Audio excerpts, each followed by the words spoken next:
अस्सलाम वालेकुम guys. So last video के अंदर जो है वो हमने देखा था effect of insulin on fat metabolism, और उसमें हमने ये देखा था कि किस तरीके से इंसुलिन जो है वो हमारे पास एक्टिवेट करती है डिफरेंट एंजाइम को फॉर द ग्लूकोज यूटिलाइजेशन, और हमारे पास ट्राइग्लिसराइड जो है वो लीवर के अंदर प्रोड्यूस होते हैं। अब हमने देखना है कि अगर वो ट्राइग्लिसराइड प्रोड्यूस तो हो गए बट हाउ दे स्टोर। तो हम कहते हैं कि हमारे पास लिवर जो है वो हमारे पास इतने ज़्यादा जो ट्राइग्लिसराइड्स को स्टोर नहीं कर सकता because they are already storing glycogen. और अगर हमारे पास लिवर के ऊपर ट्राइग्लिसराइड या फैट स्टोर होने लग जाए तो वो फैटी लिवर हमारे पास जो है वो हो जाता है। तो क्या करता है, उसको क्या करता है, लिवर को हमारे पास क्या करना है, अब ट्राइग्लिसराइड्स को मूव आउट करना है। तो वो हमारे पास उस ट्राइग्लिसराइड को निकालता है in the form of a lipoprotein, जिसको हम कहते हैं वेरी लो डेंसिटी लाइपोप्रोटीन यानी VLDL।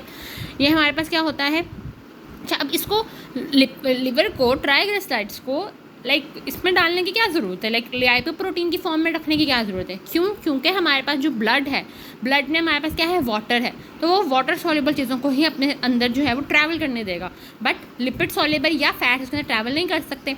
इसलिए हमारे पास जो है वो VLDL जो है वो बनता है। इसलिए जो है ना वो बाहर हमारे पास एक कोटिंग आ जाती है जिसको हम कहते हैं फॉस्फोलिपिड की। अब फॉस्फोलिपिड में भी हमारे पास दो कंपोनेंट हैं, water soluble and fat soluble. तो वाटर सोल्यूबल जो है ना वो आउटसाइड होंगे और फैट सोल्यूबल इनसाइड होंगे, ताकि हमारे पास इजीली जो है वो ट्रैवल कर सके इन द ब्लड। इसके अलावा इसके अंदर हमारे पास ट्राइग्लिसराइड्स होंगे, कुछ कोलेस्ट्रॉल के एस्टर्स होंगे, और साथ में हमारे पास लिपिड के साथ साथ एक कहीं कहीं प्रोटीन्स भी होंगे जो कि एपोप्रोटीन्स कहते हैं। और VLDL में जो डिमार्केशन है मतलब वो प्रोटीन है वो हमारे पास ApoB100 है। अब हमने देखना है कि हमारे पास जो है वो यहाँ से लिवर से तो हमारे पास जो है ना वो फैट का मॉलिक्यूल चल पड़ा है। अब ये हमारे पास स्टोर कहाँ होगा, हम कहते हैं कि हमारे पास ये जो स्टोर है वो हमारे पास कहाँ होता है, हमारे पास एडिपोस टिश्यूज़ के अंदर। अब हमारे पास क्या होता है कि हमारे पास लिवर है, अब लिवर ने हमारे पास क्या किया, जो VLDL दिया है ना वो हमारे पास नेसेंट VLDL है, यानी बहुत ही न्यू बॉर्न VLDL है। अब वो हमारे पास क्या होता है कि ये हमारे पास ब्लड के अंदर जाता है, ठीक है। अब ब्लड के अंदर हमारे पास HDL प्रेजेंट होता है, हाई डेंसिटी लिपोप्रोटीन। अब हाई डेंसिटी लिपोप्रोटीन के ऊपर जो हमारे पास प्रेजेंट होते हैं एपोप्रोटीन्स, वो हमारे पास प्रेजेंट होते हैं C2 और एपोप्रोटीन E। अब ये क्या होता है, ये हमारे पास दोनों मिक्स हो जाते हैं और हमारे पास मेच्योर VLDL देंगे, जिसमें हमारे पास ApoB100 भी होगा, ApoC2, ApoE, ये सब प्रेजेंट होंगे, ठीक है। अच्छा, अब लिवर से हम कहते हैं हमारे पास VLDL आता है, ये हमारे पास वो फैट्स है जो हमारे पास ग्लूकोज ने फैट बनाया है, ठीक है।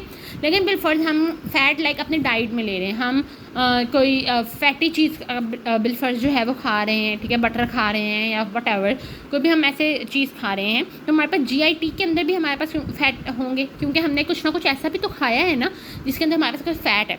तो वो हमारे पास जो GIT अपना फैट होता है ना वो भी क्या करती है, लाइपोप्रोटीन की फॉर्म में ही बनाती है। लेकिन उस लाइपोप्रोटीन का नाम हमारे पास क्या है, काइलोमाइक्रोन्स। और उसको डिफ्रेंशिएट कैसे किया हुआ है कि उसके ऊपर जो प्रोटीन है वो क्या है, B48 है।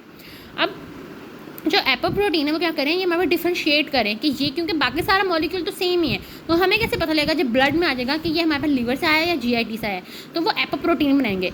अगर उसके ऊपर एपोप्रोटीन B100 लगा हुआ है तो मतलब कि वो लिवर की उसकी ओरिजिन है, अगर उसके ऊपर B48 लगा हुआ है तो उसका मतलब हमारे पास ये कि GIT की ओरिजिन है। अब लिवर में हमारे पास काइलोमाइक्रोन्स बनते हैं और ये पहले लिम्फेटिक्स में जाते हैं और फिर हमारे पास ब्लड में आएंगे, जबकि लिवर वाले डायरेक्टली ब्लड में आ जाएंगे, ठीक है।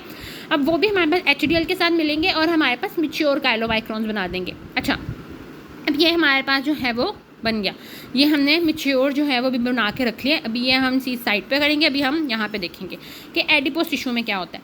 अच्छा, अब हम कहते हैं हमारे पास जो एडिपोस टिश्यू होते हैं ना उसके पास इस लाइक के हमारे पास दो सींग टाइप होंगे, ठीक है, बिलफर्ज हम इस तरह से इसको समझ लेते हैं। अब एक हमारे पास जो हॉर्न है इसका वो हमारे पास इंसुलिन के लिए, और दूसरा हमारे पास ग्लूकागोन, स्टेरॉइड, एपिनेफ्रिन वगैरह के लिए। अब इंसुलिन है उसके हमारे पास यहाँ पर रिसेप्टर्स प्रेजेंट होते हैं, ठीक है। और हमारे पास जो इंसुलिन होता है, जब हमारे पास इंसुलिन आएगा तो वो हमारे पास क्या करेगा कि इनहिबिट कर देता है हमारे पास एक एंजाइम जिसको हम कहते हैं hormone sensitive lipase. Hormone sensitive lipase क्या करता है, जो भी हमारे पास एडिपोस टिश्यू में ट्राइग्लिसराइड्स होते हैं उनको फैटी एसिड या ग्लिसरॉल में कन्वर्ट कर रहा होता है। अब लिपिड इंसुलिन हमने पहले ही बात की कि क्या है, हमारे पास एंटी कैटाबॉलिक हार्मोन है, तो वो हमारे पास क्या करता है, ट्राइग्लिसराइड को टूटने नहीं देता, क्योंकि ट्राइग्लिसराइड टूटेंगे फैटी एसिड ग्लिसरॉल बनेगा तो इन द सेंस जाके आगे ग्लूकोज बन जाएगी। हमें ग्लूकोज नहीं चाहिए अगर हमारे पास इंसुलिन है, तो इंसुलिन इसको इनहिबिट करेगा। लेकिन अगर हमारे पास ब्लड में ग्लूकोज कम है या हमें स्ट्रेस है या कुछ सिंपैथेटिक पैरासिम्पैथेटिक ऑन है, हमारे पास ग्लूकागोन, स्टेरॉइड्स, एपिनेफ्रिन, इन सब के रिसेप्टर्स भी हमारे पास दूसरे हॉर्न पर प्रेजेंट होते हैं जो कि हार्मोन सेंसिटिव लाइपेज को एक्टिवेट कर देते हैं ताकि ज़्यादा जो ट्राइग्लिसराइड है वो हमारे पास ब्रेक डाउन हो, फैटी एसिड एंड ग्लिसरॉल बने जो कि हमारे पास आगे जाके क्या बनाए, हमारे पास ग्लूकोज बनाए। ठीक है, अब हमने पहले ये देख लिया। अब हम कहते हैं कि हमारे पास इंसुलिन के फंक्शन, पहला क्या है, इनहिबिट करता है हमारे पास हार्मोन सेंसिटिव लाइपेज।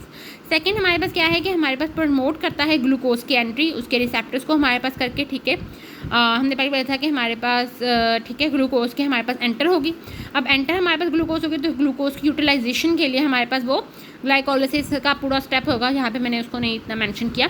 वहाँ पे हमारे पास glycerol 3 phosphate and D hydroxy acetone phosphate जो है वो हमारे पास बन जाएगा। ठीक है, अब हम कहते हैं कि प्रमोट हमारे पास करती है। ठीक है, इंसुलिन को हमारे पास इनसाइड हमारे पास प्रमोट करी होती है। ठीक है, इसके अलावा हम कहते हैं कि हमारे पास जो ग्लूकोज है वो हमें क्यों चाहिए होती है एडिपोज टिश्यू में, ताकि हमारे पास जो है वो ग्लिसरॉल बच सके।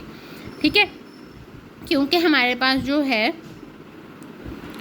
ठीक है, हम कहते हैं कि हमारे पास ग्लिसरॉल के लिए जो है वो ग्लूकोज आती है, लेकिन ग्लिसरॉल तो हमारे पास ट्राइग्लिसराइड की ब्रेकडाउन से भी हमारे पास बन रहा है।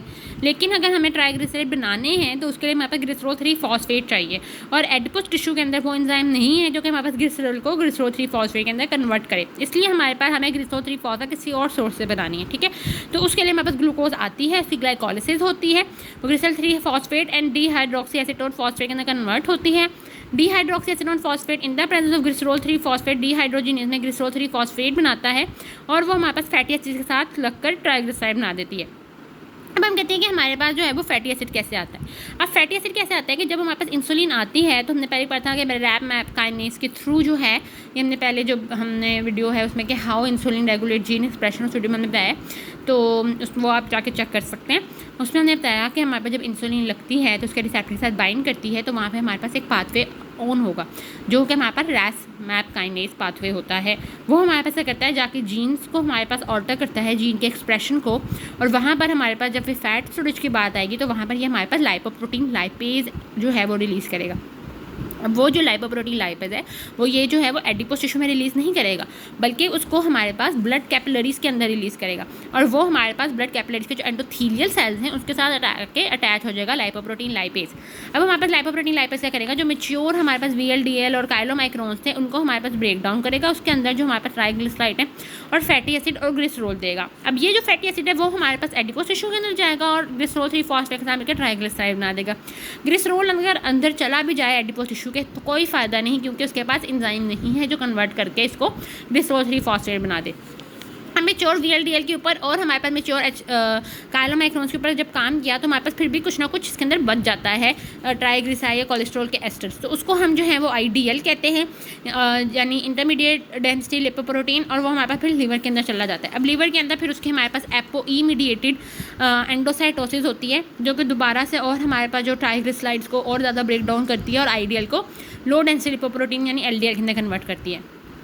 अच्छा, यहाँ पर एक और इम्पॉर्टेंट बात नहीं, अगर आप लोग नोटिस करेंगे तो यहाँ पर हमारे पास ApoC2 था, ठीक है, और यहाँ पे हमारे पास ApoC2 चला गया, क्योंकि ApoC2 जो है वो हमारे पास हेल्प कर रहा होता है लाइपोप्रोटीन लाइपेज को कि वो रिकग्नाइज करे कि अच्छा हमने इसके ऊपर बाइंड करना है, या वो कह लेंगे वो इसके थ्रू हमारे पास बाइंड करता है लाइपोप्रोटीन लाइपेज और उसको हमारे पास जो है वो ब्रेक डाउन करता है। अगर हमारे पास ApoC2 नहीं होगा तो लाइपोप्रोटीन लाइपेज जो है वो इसके ऊपर एक्ट नहीं कर पाएगा। ठीक है, और फिर उसके बाद एंडोसाइटोसिस जब होनी होती है तब हमारे पास जो है वो ApoE काम करता है और वहाँ पर हमारे पास ये करता है।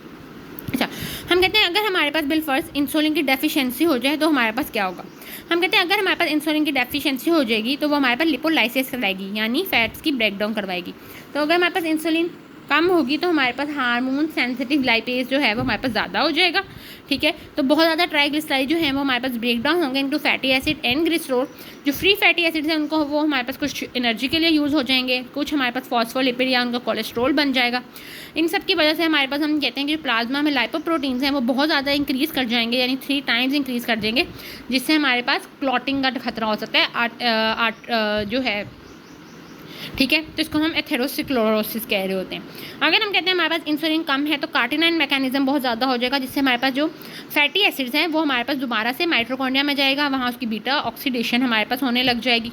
जब बीटा ऑक्सीडेशन हमारे पास होगी फैटी एसिड की तो एसिटाइल कोए रिलीज़ होगा, वो एसिटाइल कोए जो हमारे पास रिलीज़ होगा वो एसिटो एसिटिक एसिड के अंदर कन्वर्ट हो जाएगा, और वो एसिटो एसिटिक एसिड बीटा हाइड्रोक्सीब्यूटेरिक एसिड और एसीटोन में कन्वर्ट होगा, जिससे हमारे पास क्या होगा कि ब्लड में कीटोन बॉडीज़ ज़्यादा होंगी। जब हमारे पास ब्लड में कीटोन बॉडीज़ ज़्यादा होती हैं तो हमारे पास ब्लड की पीएच जो है वो ऑल्टर हो जाती है और हमारे पास एसिडोसिस होने लग जाती है, जिसकी वजह से हमारे पास इंसान जो है वो कोमे में भी जा सकता है।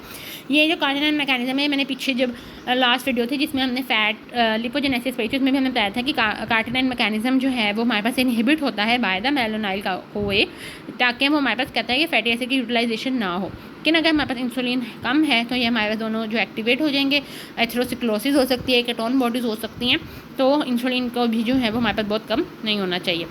So that's all about the fat metabolism. Next हम देखेंगे कि इंसुलिन का हमारे पास क्या इफेक्ट है ऑन द प्रोटीन मेटाबॉलिज्म।